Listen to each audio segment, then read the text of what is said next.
tonight. Okay, permutations and factorial notation. So a permutation is a distinguishable arrangement of objects. Right, so I have 4 books here. Can you tell them apart? Yeah, right, because they're all different books. So if I'm going to line them up on a bookshelf, how many ways do I have to line them up? So you think about this and you say, well, okay, it's like fundamental counting principle, right? Actually, hang on. Let's do this on a blank one. So you have 4 books. 1, 2, 3, 4. Okay, so I'm going to line them up on this table. How many choices do I have for the first book? 4. Okay, so I have 4 choices. How many choices do I have for the second book? 3. Oops. That's like your marks. Not your mark, your mark. How many choices for the third book? 2. And then for the last book, 1.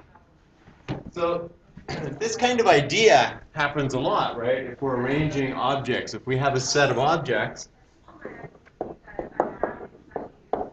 So this was for a set of 4 objects, right? Set of 4 objects. And it was the distinguishable arrangement, set of 4 objects. Okay. And it's distinguishable arrangements, right? So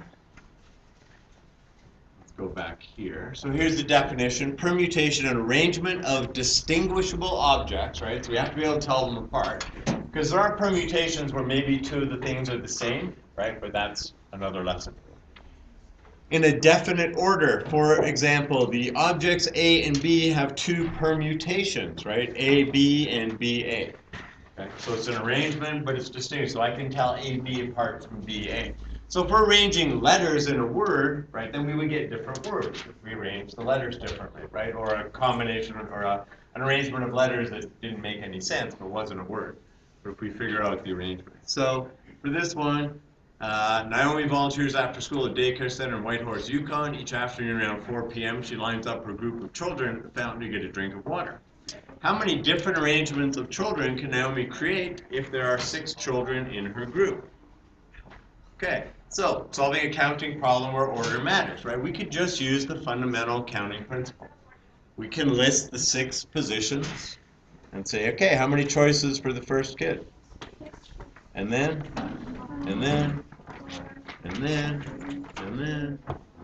right? That's equal to 720, right? It's pretty big, right? I mean, you got 6 kids, you want to line them up to go to the drink fountain. You can do it 720 different ways. You could have that group of kids for 2 years, and every day for 2 years, you could have almost. You could have a different arrangement, different order. So, talk baseball. Baseball. You have 9 batters.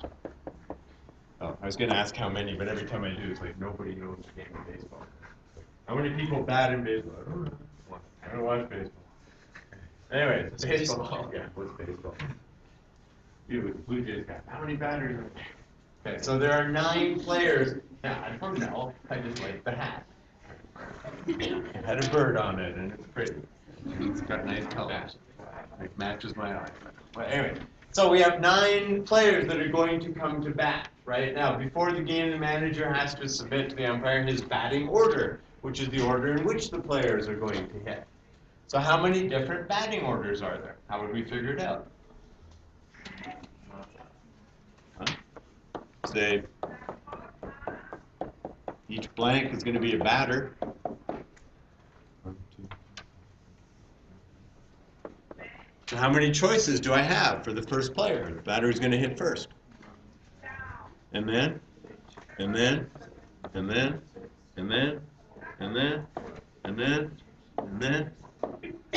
Okay, so what's that work out to? You might want to use a calculator for this one.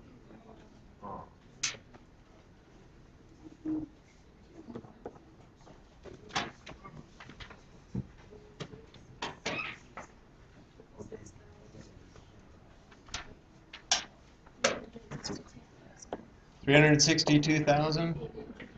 880. So if that were like 365,000, then we could go every day for, divide that by 365, we're going to get around 10,000. Or 1,000. Something, I don't know. Divide that by 365. What is it? 994.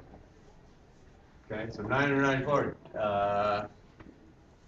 years before we would repeat, right? So 9. That's just baseball. That's just a game where 9 guys, or 9 people go up to bat, and we could have a different batting order every day for almost 1,000 years. Okay. Now, this happens a lot, and you don't want to have to sit there with your calculator going 9 times 8 times 7. What if I said there were 15 objects that we were going to arrange? Okay, 15 times 14. Right, you're going to get tired. So there's a notation for that. It's called factorial notation. So 9 times 8 times 7 times 6 times 5 times 4 times 3 times 2 times 1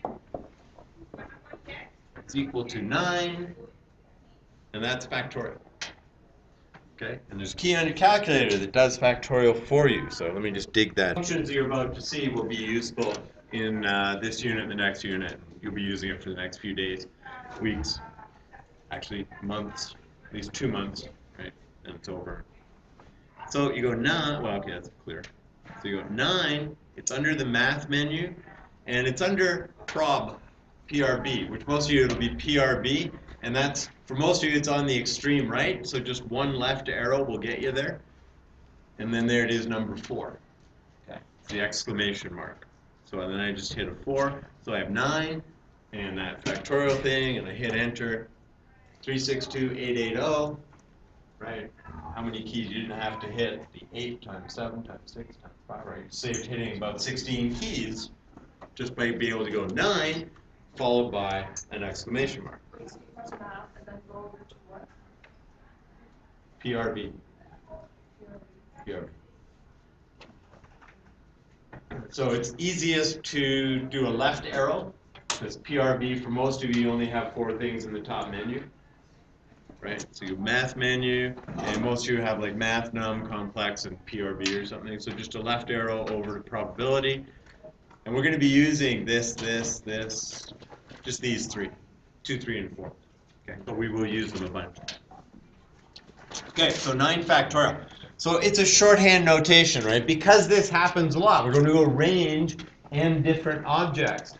So the arrangements of n objects, where we're arranging all of them, is n factorial. Okay, so we can say the arrangement of n objects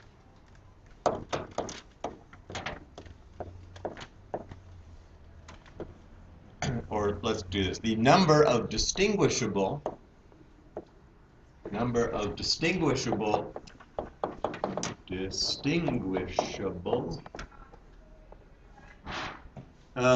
arrangements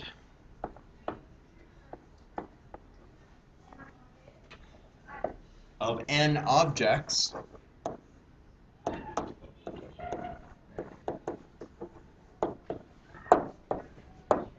is n factorial.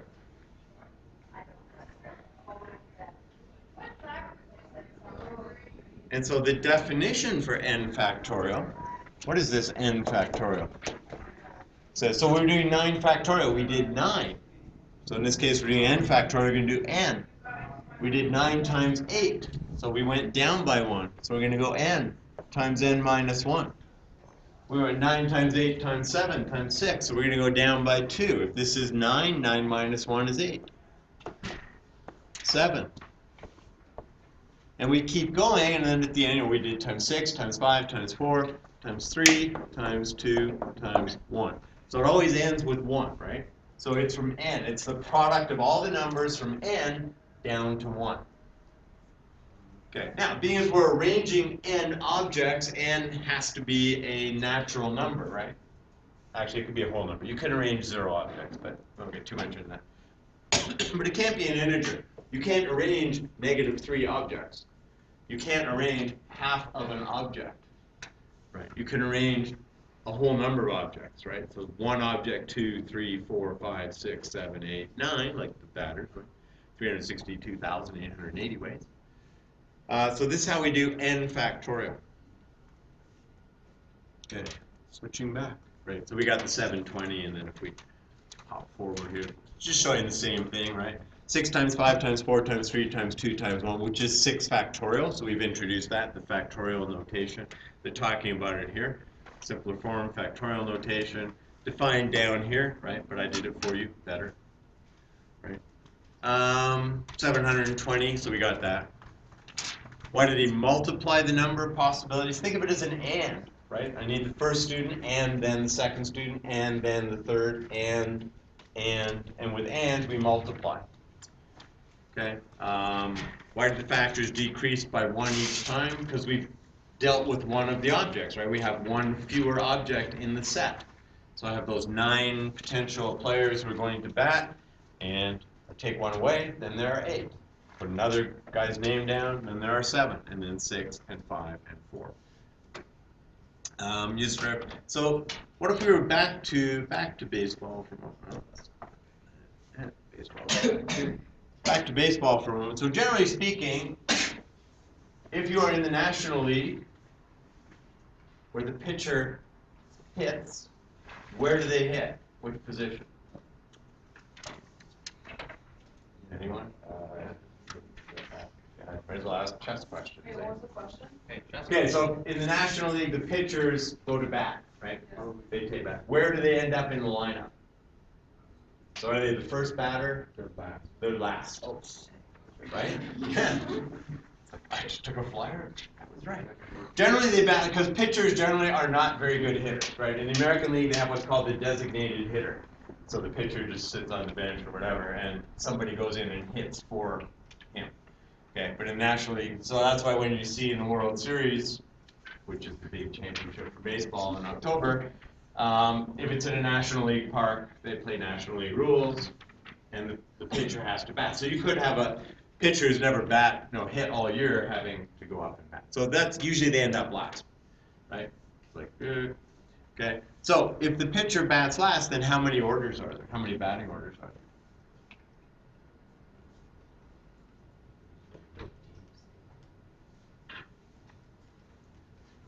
So the pitcher's going to bat last, right? We're going to put them there in that spot. Okay, so we say, hey, you're the pitcher and you go here. Then how many players do I have left to choose? So this would be the first thing I enter, right? So how many players are left to go here?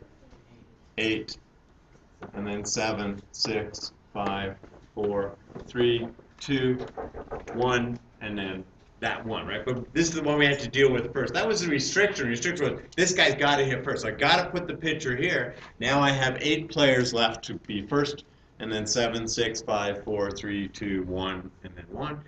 And this will just be, well, this part of it here is 8 factorial. So we end up with 8 factorial times 1, which is just 8 factorial. And if we want to work out 8 factorial, we could just go here, and I need the factorial, so let's pull that out, enter, and then let's go back here and throw in an 8. So 8 factorial, which is 40,320. Okay, so if he knows his pitcher is going to bat last, then he's got 40,320 possible batting orders for the remaining. So let's take the kids at the water fountain. There's 6 kids that had to line up for the water fountain. But what if there's a particular kid that had to go first and one who had to go last? Like somebody just has to be first, or they're going to throw a tantrum or something. And there's another kid who has to go last. So we could do fundamental counting principle and say, well, if there's a particular kid that has to go first, how many choices do I have for this first kid? It's only one, right? It's got to be so-and-so. And then, if there's a particular kid that has to go last, how many choices do I have for this kid? 1. So how many choices do I have here?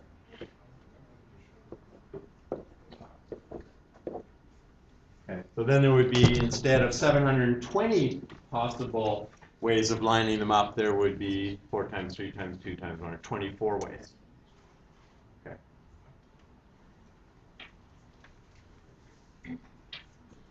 Okay, move back here. It just tells you that it's got to be natural numbers. Evaluating numerical expressions involving factors. So if you're going to evaluate 10 factorial, you are not going to do this. Okay? Don't do this.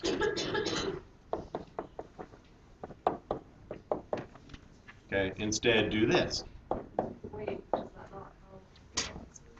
Okay, so you're just going to use the factorial key. If you're going to evaluate 10 factorial, you are not going to sit down and type in 10, 10, 10.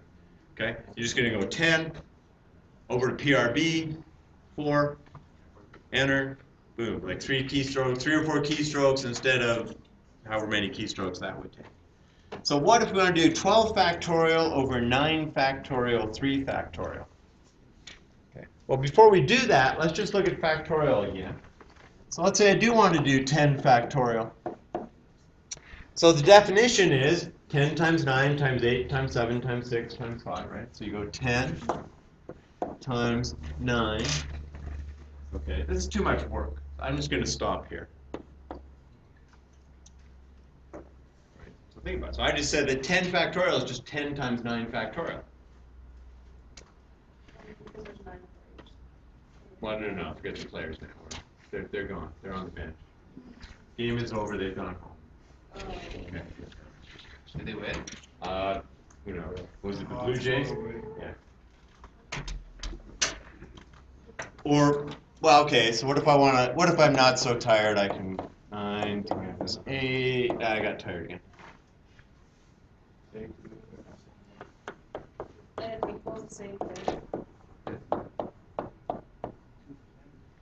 Yeah. So you think about it, you say, well, what's 9 factorial? It's 9 times 8 times 7 times 6 times 5 times 4 times 3 times 2 times 1, right? I'm going to multiply that by 10. So what do I have? I have 10 times 9 times 8 times 7 times 6 times 5 times 4 times 3 times 2 times 1. So when I'm writing out a factorial, I can stop any time in the expansion and just throw down a factorial symbol, right? It's like, okay, I'm tired. I don't want to do this anymore. So the example was 12 factorial over 9 factorial, 3 factorial, right? Now, we could take 12 factorial and write 12 times 11 times 10 times 9 times 8 times 7, all the way down to 1, right? So 12 times 11 times 10 times 9. Now, I could keep going, but what if I stopped here? How would I stop? What's the stop symbol? Exclamation mark. Exclamation mark, right? Now, why would I stop there? What's on the bottom? What can I do with this and this? Cross them off. Right? They're both 9 times 8 times 7 times 8, but why write them out? So cross that off, cross that off. So what are we left with? 12 times 11 times 10 over 3 times 2 times 1. Okay. Now that we could work out, right? You don't need a calculator. All right, 3 times 2 is 6. It's going to go into 12 twice. 2 times 11 is 22. Throw a 0 on the end, 220. You could do that probably faster than you could even type into the calculator 12 factorial divided by 9 factorial times 3 factorial. Right?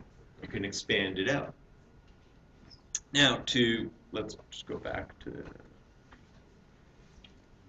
right? So like they showed that, it's like, really? Right? I mean, why would you do that, right? Because you know these guys are going to cancel out, right? So just stop, right? 12 times 11 times 10 times 9 factorial over. Okay, just stop. Comes to a certain point. And there we are, 220, right? Now,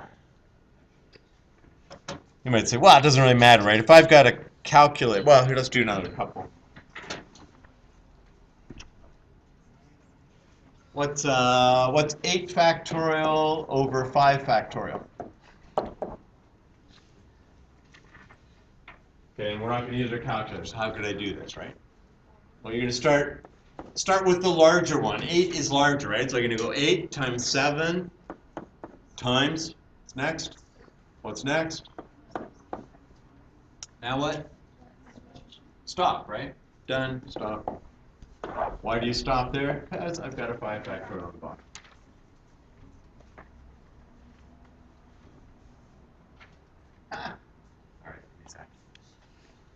Okay, work that out. Cross this off. 8 times 7 times 6, 56 times 6, 50 times 6 is 336. You can use a calculator for that. It's just less. If you just know that it's 8 times 7 times 6, you can do that a lot faster than going 8. Oh, you too? Yeah. Okay. Okay. That, you can do that faster than you can go 8 math over to PRB down to the factorial divided by 5 math over to PRB down. Just say, wait a sec. Hey, I can simplify that. All right, we did one similar. Okay, now what if I said this? What if I said, can you write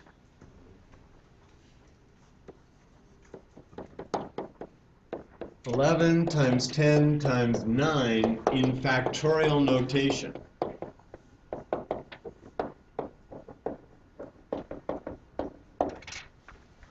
All right, so can we write 11 times 10 times 9 but do it in factorial notation?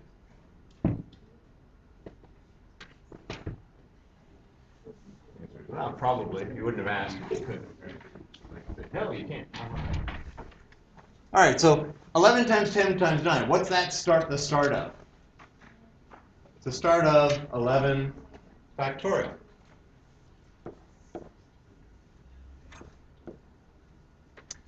What's missing? So if 11 factorial has 11 times 10 times 9, what else does it have? 8, 7, 6, 5, 4, 3, 2, 1. What's 8 times 7 times 6 times 5 times 4 times 3 times 2 times 1?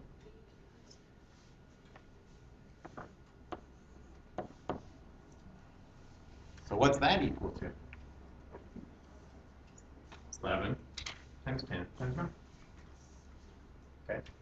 So you say, hey, well, I'm writing 3 things in order. They're going down. They're descending, right? Numbers are getting smaller. They're getting smaller by 1. That's kind of a factorial thing. I just want 11 times 10 times 9. So I need to get rid of 8, 7, 6. So we just divide that by 8 factorial. Ooh, there's our answer. Okay, now what? All right, what if? So enough of these numbers, right? So the thing with numbers is, yeah, you could just work it out on your calculator, right? They give you that. You just say, I'm just going to plug it into my calculator and work it out.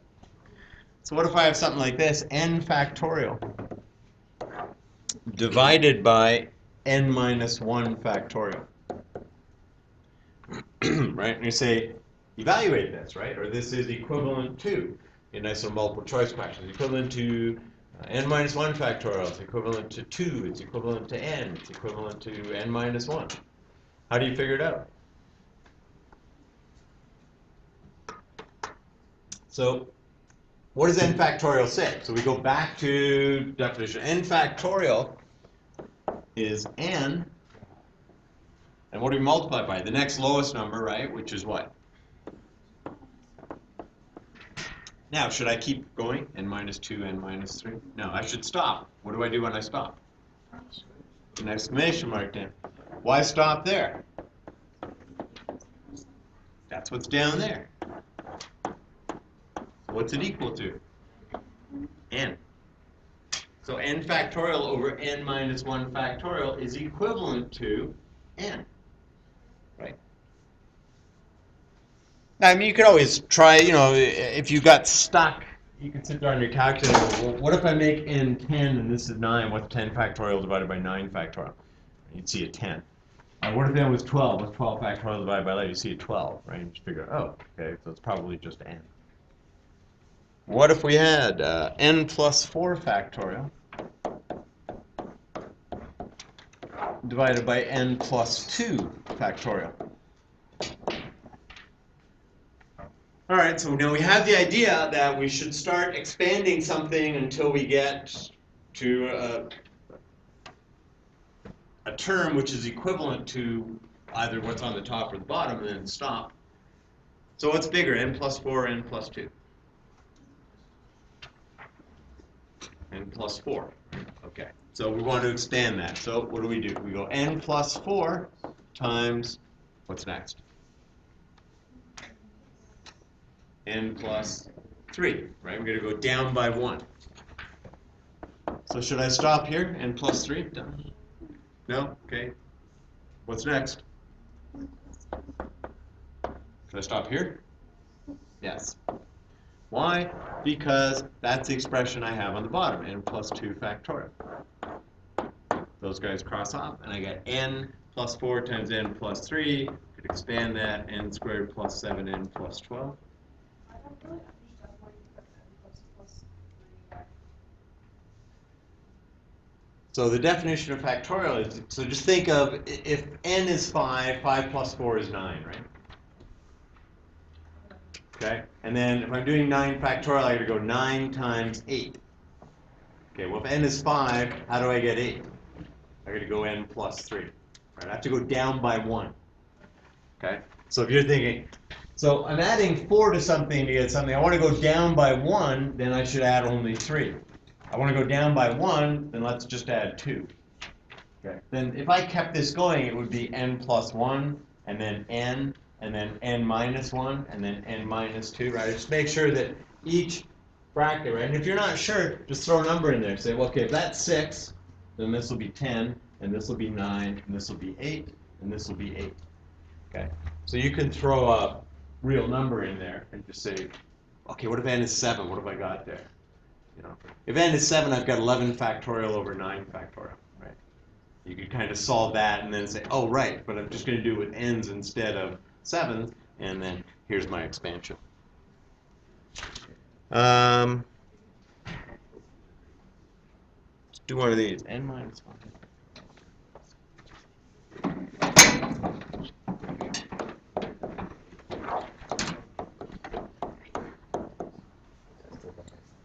Okay, which one's bigger?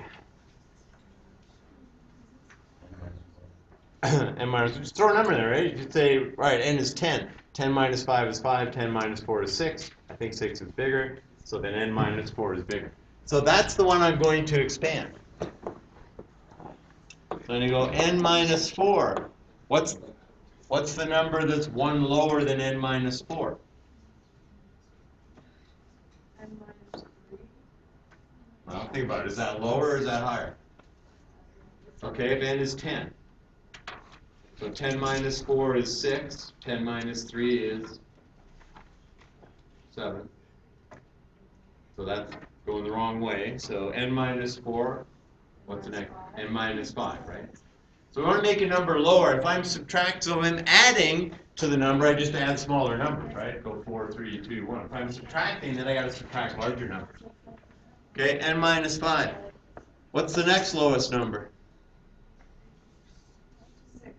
Oh, wait, why do you need the next lowest number, right? Because I should just stop here. Why would I just stop there? Because that's what's up top. So what's this equal to?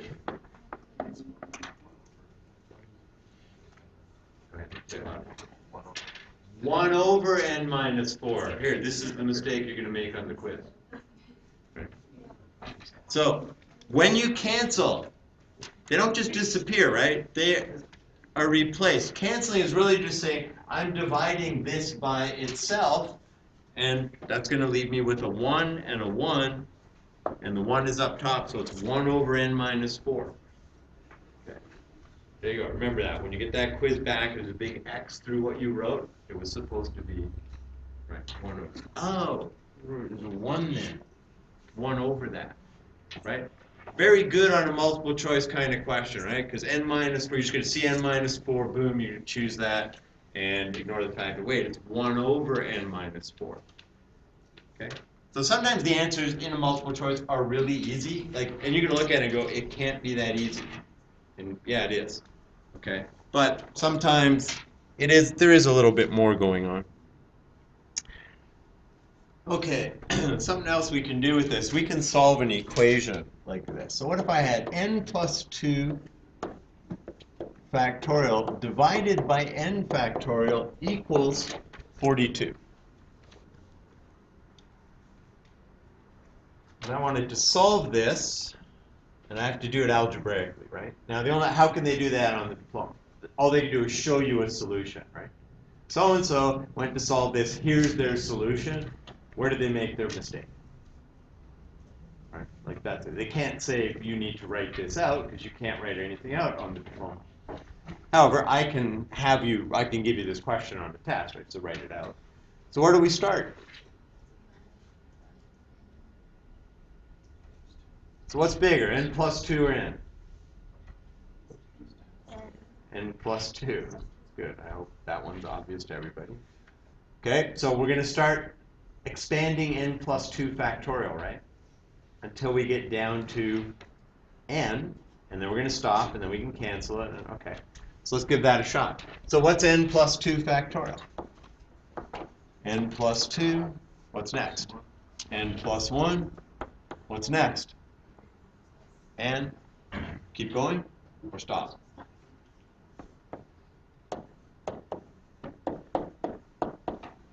Okay, so we stopped because now n factorial is the same as n factorial. There's no point in writing the rest of it out. These guys cancel, just become 1s. We've got n plus 2 times n plus 1 equals 42.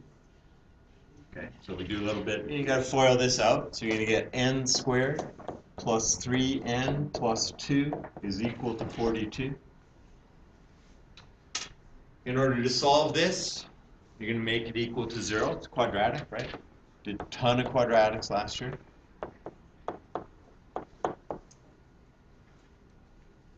Anything you get to factor is going to be a relatively easy trinomial.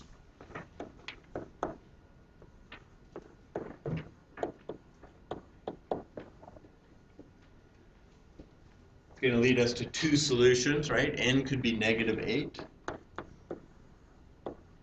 or n could be 5. Okay, so are both solutions valid?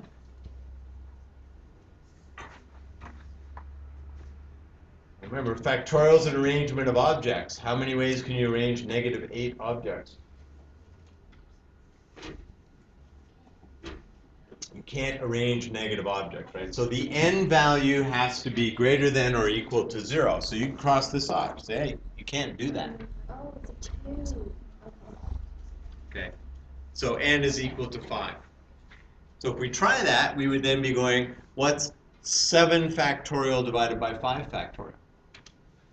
If you think about it, so 7 factorial is 7 times 6. I'm just going to stop there. The 5, so 7 times 6 is 42. Yeah, it's going to work. Right, I do 7 factorial. Now, should they give you a question, I'm going to show you how you can use your graphing calculator to solve this question. Right? So it's multiple choice or something. You go into y equals, and you put in n plus 2 factorial, so we're going to have to put a bracket down, go x plus 2, math, over to PRB, right, number 4. X plus 2 factorial divided by x, go to math, over to PRB, down to 4, or just hit a 4. Okay? Now, there's no point graphing that, right? Just go look in the table. Right? What do we want? We want to see 42. Where do we see 42? When x is 5. So you can solve this, right? You don't want to graph it because all you're going to see is dots. Like all that there would be is points. When 0, you get a 2. 1, you get a 6, and so on. Okay, we don't want that. We want to know what value of x, in this case, because calculator has to use x, what value of x will give me a y value of 42. There it is, 5. Okay, solved. That doesn't mean I won't ask you to do one.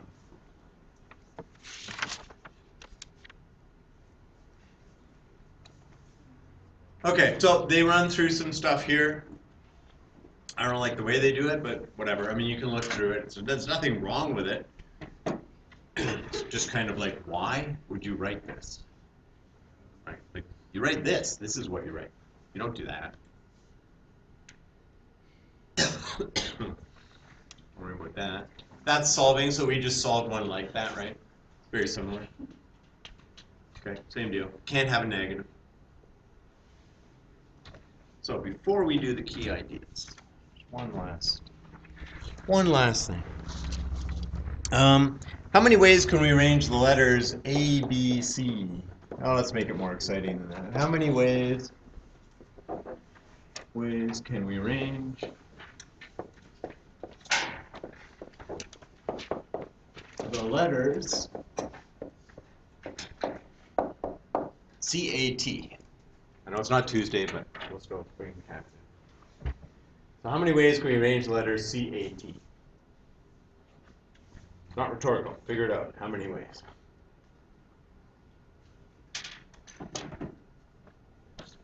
Yeah, your head should be good for this one. I don't think you need a calculator. Yeah.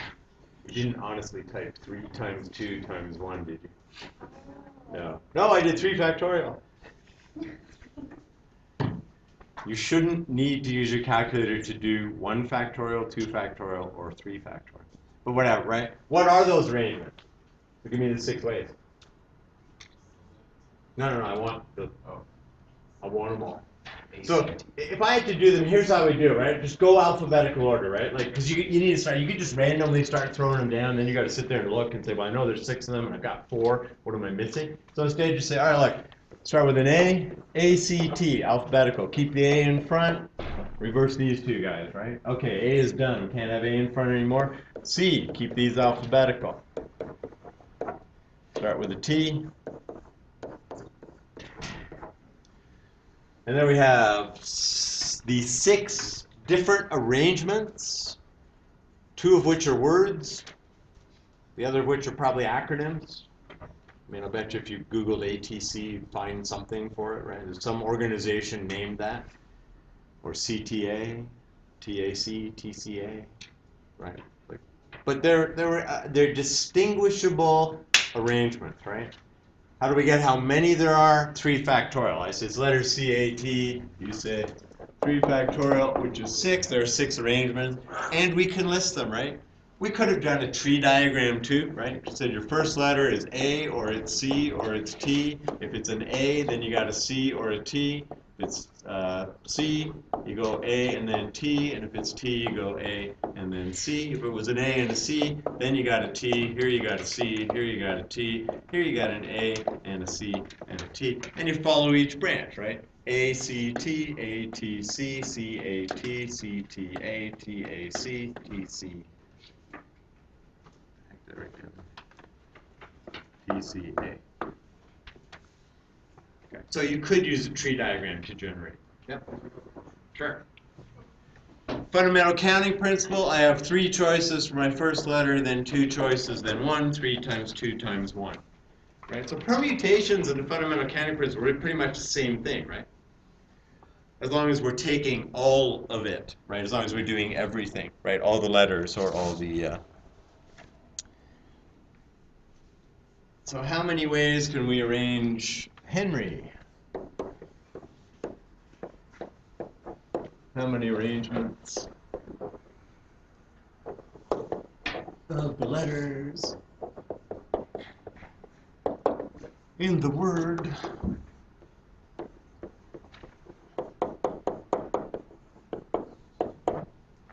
Henry? How many letters in Henry? So how many arrangements? Okay, list them all. No. Right? It's not that you could, okay, before you leave today, you must show me all 120 arrangements. No. You could do it, but it's like, you better be paying me $1 an arrangement or something. Would you do it for $1 an arrangement? Yeah, sure. Right. You'll get halfway through and you'll be like, maybe it's not worth it. Right, and especially if you don't actually say, we got to put these letters in alphabetical order and start listing them that way. How many ways, how many finishing orders in a 8-horse race are there if Henry finishes first?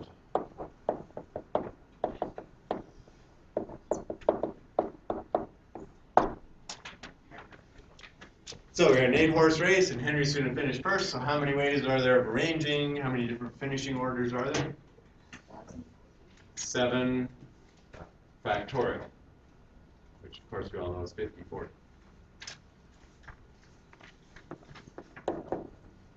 Okay, so since Henry finished first, you forget about it. You say, well, then I just need to arrange the other 6 horses, or sorry, the other 7 horses, right? Doesn't matter. You could do fundamental counting principle, put down 8 blanks, just say I only have one choice for first, right? Now I've got 7, 6, 5, 4, 3, 2, 1. And now let's go look at the key ideas. So permutation is an arrangement of objects in a definite order, where each object appears only once in each arrangement. So when you go to your locker and you put the numbers in, what are you doing? You're putting 3 numbers. Do they have to be in order? Yeah. So it's a permutation, right? Those 3 numbers. Now we'll know that a little bit more when we study combinations and find out the combinations really, why is this a combination lock when it's not really a combination? Okay, and then here's all the listings of A, B, C. Factorial notation, and its expression is defined only for whatever it's defined for.